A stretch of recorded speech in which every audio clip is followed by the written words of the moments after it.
बिस्मिल्लाहिर्रहमानिर्रहीम। अस्सलाम वालेकुम नाज़रीन, जैसा कि आपके बिल में है कि आजकल सीसीडी बहुत फाल है जी। सीसीडी एक नया, आपको पता है, महकमा तो नहीं है लेकिन एक यूनिट है ये पंजाब पुलिस का, जिसे बनाया गया और उसका काम ये है कि वो जितने संगीन जराइम में मुलव्वस लोग हैं, मुल्ज़मान हैं, मुजरमान हैं, उनके साथ वो आहनी हाथों से निपटे जी। और वो जो आहनी हाथ हैं वो आहनी हाथ नहीं, अब शायद स्टील के हाथ हो गए हैं, शायद उससे भी बड़ी कोई धात है तो उससे, उन हाथों से ये निपटा जा रहा है। बहुत से सवालात पैदा हो रहे हैं कि जितने ये मुकाबले हो रहे हैं अपने साथियों की फायरिंग से होते हैं, यानी उनको लेके जाया जा रहा होता है बरामदगी के लिए, और वहाँ मुल्ज़मान फायरिंग कर देते हैं और सारी गोलियां जो हैं वो उसी शख्स को लगती हैं जो मुलजिम या मुजरिम है। किसी भी पुलिस मुलाजिम को अल्हम्दुलिल्लाह खराश नहीं आती, गाड़ी को कोई गोली नहीं लगती, और क्या निशाने हैं जी उनके साथियों के, और उसके बाद वो फरार भी हो जाते हैं। अब दौर वो है नाजरीन, मैं आपको छोटी सी मिसाल दे दूं, मिसाल शायद अच्छी नहीं है। बचपन में जब भी कोई बच्चा, पुराने ज़माने की बात है, उसमें मैं भी शायद शामिल हूँ, कि जब किसी बच्चे का, छोटे बच्चे का भाई या बहन पैदा होती थी तो वो अपनी माँ से पूछा करता था कि अम्मी ये कहाँ से आया, ये कैसे पैदा हुआ, ये कहाँ, ये कौन है। तो अम्मी जो है बड़ी मासूमियत से उसे समझाती थी और वो कहती थी कि बेटा ये जो है, ये एक परी आई थी रात को, और वो परी जो है देख के ये तुम्हारा भाई या बहन चली गई है। और वो मासूम सा बच्चा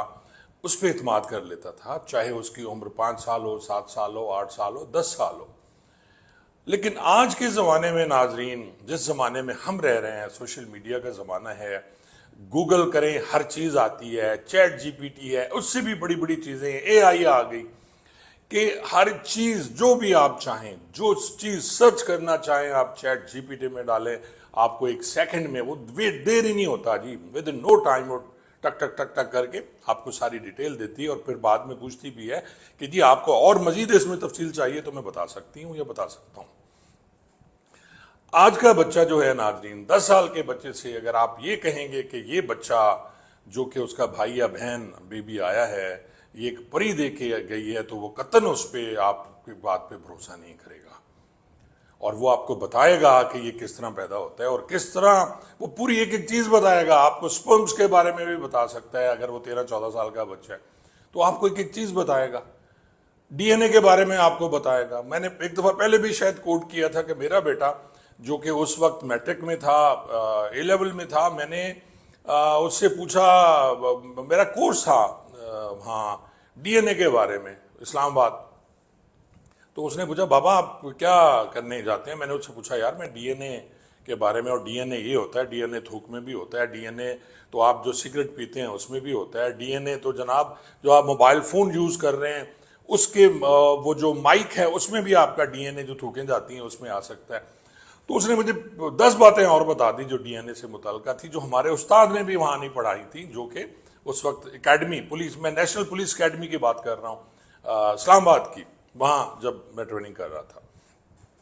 तो ये दौर है, और इस दौर में जब आप ये कहेंगे कि जी वो अपने साथियों की फायरिंग से मारा गया, तो उस पर यकीन करना बहुत मुश्किल है। आपको ये सारा कुछ चेंज करना पड़ेगा, कुछ जिद्दत लानी पड़ेगी जिस पे कुछ बंदा एतबार भी कर सके। नाज़रीन, इसी सिलसिले में एक रेट होती है जी अदालत आलिया लाहौर में, और जो ऑनरेबल चीफ जस्टिस साहबा हैं वो बुलाते हैं उसमें आईजी, क्योंकि खातून ने रिट की कि मेरे एक बेटे को तो पुलिस मुकाबले में मार दिया गया है और उसी तरह अपने साथियों की फायरिंग से वो मारा गया, लेकिन उसका जो दूसरा बेटा है, यानी उस मरने वाले का भाई, वो मौजूद है, पुलिस की हिरासत में है, और खदशा है कि वो उसे मार देंगे।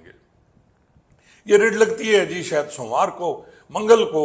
आईजी साहब को बुला लिया जाता है, उस्मान अनवर साहब जो हैं हमारे आईजी पंजाब, उनको चीफ जस्टिस साहब, ऑनरेबल चीफ जस्टिस साहब ने बुलाया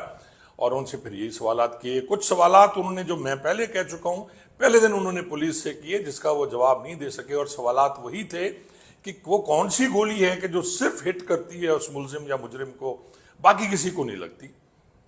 और पुलिस मुलाजिम भी महफूज रहते हैं। फिर उन्होंने ये सवाल किया कि जी क्या कुछ गोलियां गाड़ी में भी लगी पुलिस की जो नए डाले आए हुए हैं, تو ظاہر ہے نئے ڈالے کو تو گولی مارنا اور اس کو برباد کرنا بڑا مشکل کام ہے نا جی، خاصے پیسے خرچے ہوئے ہیں، پھر اس پہ خرچہ بھی آئے گا جب آپ اس کی ڈینٹنگ پینٹنگ کرائیں گے تو شکل خراب ہو جائے گی نا، وہ جو ڈالے ہیں نئے ملے ہیں آج کل۔ تو یہ پھر انہوں نے حاجی صاحب کو بلا دیا اور اگلے دن حاجی صاحب گئے۔ اب حاجی صاحب کے پاس کیا جواب تھا؟ پھر وہ یہ ہوتا ہے جیسا کہ آپ سمجھ سکتے ہیں، عدالت بھی سمجھتی ہے، لوگ بھی سمجھتے ہیں، سب سمجھتے ہیں، لیکن کیونکہ یہ کچھ ہونا ہے، لکھ دیا گیا شاید ان لوگوں کی تقدیر میں جو کہ اس کا شکار ہو رہے ہیں، تو پھر اس کے بعد حاجی صاحب نے یقین دہانی کرائی کہ وہ شخص حمزہ یا کچھ ایسا نام تھا، اس کا بیٹا جو پولیس کسٹڈی میں ہے، اسے ہم نہیں ماریں گے۔ تو اس یقین دہانی پہ پھر آنریبل چیف جسٹس صاحبہ نے وہ جو ریٹ پٹیشن ہے وہ ڈسپوز آف کر دی، اور آئی جی صاحب سے کہا جی کہ آپ دیکھیں آئی جی صاحب یہ جو ہو رہا ہے اس پہ آپ خود اس پہ نظر ڈالا کریں گے۔ اب اگلی جو ہے دوسری بھی بدھ والے دن شاید آئی جی صاحب کی پھر پیشی تھی یا آج والے دن تھی، میں ٹکر دیکھ رہا تھا، پھر اسی طرح کا ایک کیس تھا جس میں پولیس ملازمین نے ایک تاجر کو اٹھانے کے بعد اسے اپنے پاس رکھا اور اس کے پاس جو بھی سامان تھا اس سے پیسے لیے، پتہ نہیں اس کی جو چیزیں تھیں اشیاء تھیں وہ رکھ کے،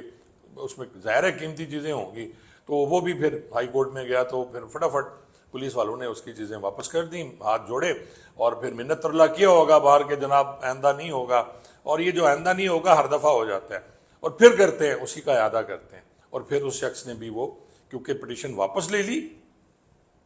اور وہ بھی ڈسپوز آف ہو گئی۔ میرے خیال میں تو مجھے یوں لگتا ہے کہ آئی جی صاحب جو ہیں اب مستقل پیش ہوتے رہیں گے اور اسی طرح عدالتوں کو یقین دہانی کرتے رہیں گے، لیکن آج میں پھر دیکھ رہا تھا کہ ایک اسی طرح کانہا کا علاقہ ہے، اس میں بھی ایک شخص اپنے ہی ساتھیوں کی فائرنگ سے پھر مارا گیا۔